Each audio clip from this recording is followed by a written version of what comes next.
নমস্কার বন্ধুরা, আমি সুস্মিতা মায়ের হেসেলে আপনাদের স্বাগত জানাই।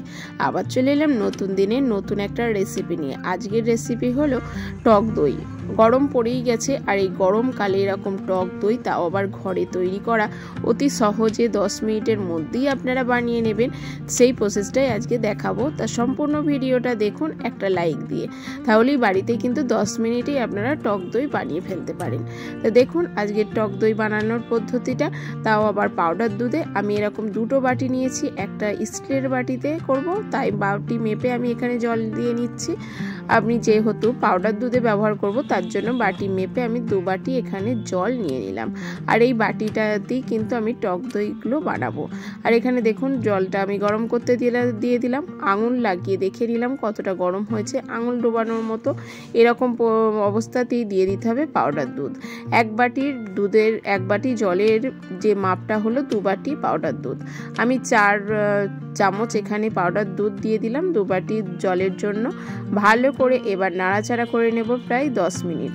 10 মিনিট এইভাবেই জলটাকে ভালো করে ফুটিয়ে নিতে হবে। অবশ্যই মিডিয়াম ফ্লেমে ফোটাবেন, আর হাই ফ্লেমে ফোটালে কিন্তু ঠিক মতো আপনারা নাড়াচাড়া করতে পারবেন না, যেহেতু পাউডার দুধ তলায় একটু লেগে যাবে। ওই জন্য নাড়াচাড়া করে ভালো করে ফুটিয়ে নিতে হবে, একটু গাঢ় করে নিতে হবে। তা দেখুন এইভাবেই কিন্তু পাউডার দুধ দিয়ে খুব সুন্দর কিন্তু টক দই বানিয়ে ফেলতে পারেন 10 মিনিটে। আর আমার চ্যানেলে যদি নতুন বন্ধু হয়ে থাকেন, আমার রেসিপিগুলো যদি আপনাদের ভালো লেগে থাকে, অবশ্যই কিন্তু চ্যানেলটাকে সাবস্ক্রাইব করে পাশে থাকা বেল আইকনটিটাকে প্রেস করে রাখার অনুরোধ রইল, যাতে আমি কোনো নতুন রেসিপি ছাড়ার সঙ্গে সঙ্গে সবার আগে আপনাদের কাছে নোটিফিকেশান চলে যায়। আর এখানে কিছুটা নিয়েছি দেখুন টক দই। যেহেতু টক দই বানাবো, তার জন্য কিন্তু এই দইটা অবশ্যই দরকার, না হলে কিন্তু বানানো যাবে না। সেই দইটাই আমি 2 চামচ এখানে জল ঝরানোর জন্য দিয়ে দিয়েছি ছাঁকনির মধ্যে। আর এখানে দেখুন দুধটা ভালোভাবেই দেখুন ফুটে গেছে, আর অনেকটাই গাঢ় হয়ে এসেছে। এইভাবেই নাড়াচাড়া করে বেশ গাঢ় করে এখানে দুধটাকে ফুটিয়ে নিতে হবে। অনেকটাই বেশ কমেও গেছে, আপনারা কিন্তু মাপটা ঠিক মতো করে নেবেন। আর এখানে দেখুন দইটাকে এবার অন্য পাত্রে আমি নিয়ে নেব, আর ভালো করে এখানে বেশ একটু চামচে করে একটু ঘুলিয়ে নিতে হবে, যাতে কোনো দানা ভাব না থাকে। দানা ভাব থাকলে কিন্তু টক দইটা ঠিক মতো ভালো হবে না, খেতেও ভালো লাগবে না।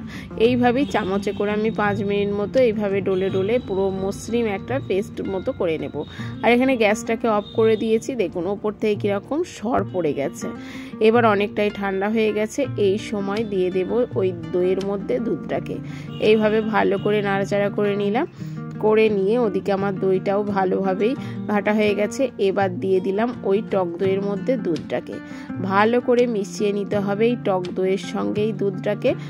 অবশ্যই এই কাজটা খুব সাবধানে খুব ভালোভাবেই করে নিতে হবে আপনাদের। আমি 2 বাটি টক দই যেহেতু বাঁধবো, সেই জন্য এখানে 2 বাটি টক দইয়ের মাপে কিন্তু জলটা নিয়েছি। আর জলটা অনেকটা ফুটে কমেও গেছে। ওর জন্য বলবো 2 বাটি যদি মাপ করেন, সেই বাটি অনুযায়ী একটু বেশি করে জল নেবেন, যাতে ফুটে একটু কমে যায়, মাপটা আপনাদের ঠিক মতো আসে। দেখুন একটা বাটি নিয়ে নিলাম। এই বাটির মধ্যে একটু দিয়ে দেব। আমি 2 রকম বাটির মধ্যে আজকে দই বসিয়ে আপনাদের দেখাবো। একটা স্টিলের বাটি, একটা মাটির বাটি। দেখুন এই স্টিলের বাটিটাতেও যেমন বসবে, আর মাটির বাটিটাতেও কিন্তু সেইভাবেই সেম বসবে। গ্যাসটাকে জেলে দিয়ে অল্প একটু জল চাপিয়ে দিলাম কড়াইয়ে, আর এরকম ফুটো থালা দিয়ে ওর ওপরে আমি বসিয়ে দিলাম বাটি দুটো। এবার ভালো করে ঢাকা দিয়ে দেব। এইভাবেই কিন্তু আমি রেখে দেব 20 মিনিট। অবশ্যই কিন্তু মিডিয়াম ফ্লেমে আপনাদের রাখতে হবে। তা 20 মিনিট পর আমি ফিরে এলাম। দেখুন কত সুন্দর দইটা পুরো বসে গেছে। আপনাদের দেখিয়ে দিই কেমন হয়েছে। দেখুন চামচ দিয়ে দেখিয়ে দিচ্ছি। দেখুন আমার কিন্তু চামচের তলায় কোনো দুধ ভাব লাগছে না, পুরো একদম দইটা পারফেক্ট বসে গেছে।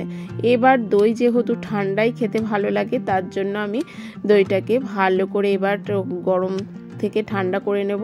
আর এইভাবে আমি একটা বাটির উপরে বাটি চাপিয়ে দিয়ে, আর এই দইটার উপর একটা ডিশ চাপিয়ে আমি ফ্রিজের মধ্যে রেখে দেব প্রায় 1 ঘন্টা। আমি এইভাবেই ফ্রিজের মধ্যে রেখে দিলাম, যাতে দইটা ভালোভাবেই সেট হয়ে যায়। তা আপনাদের দেখাচ্ছি 1/2 ঘন্টা পর কত সুন্দর দইটা সেট হয়েছে। 1/2 ঘন্টা পর আমি ফিরে এলাম। দেখুন দইটা এবার কত সুন্দর পুরো সেট হয়ে গেছে। আর দই কিন্তু বেশ ঠান্ডা ঠান্ডাই খেতে ভালো লাগে, যেহেতু গরম পড়ে গেছে। আর অবশ্যই এরকম ঘরে তৈরি করে 100 মতো টক দই অবশ্যই কিন্তু খাওয়ার চেষ্টা করবেন, তাহলে কিন্তু শরীরের পক্ষে খুবই ভালো এই টক দইটা খাওয়া। আপনাদের কেটে দেখাচ্ছি কত সুন্দর লোভনীয় হয়েছে এই টক দইটা। দেখুন কত সুন্দর হয়েছে, আর একটু কিন্তু জল কাটেনি, পুরো পারফেক্ট একটা টক দই বানানো হয়েছে।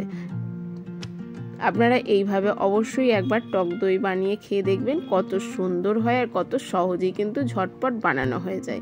তো আজকের রেসিপিটা ভালো লাগলে অবশ্যই লাইক, শেয়ার ও কমেন্ট করতে ভুলবেন না। আর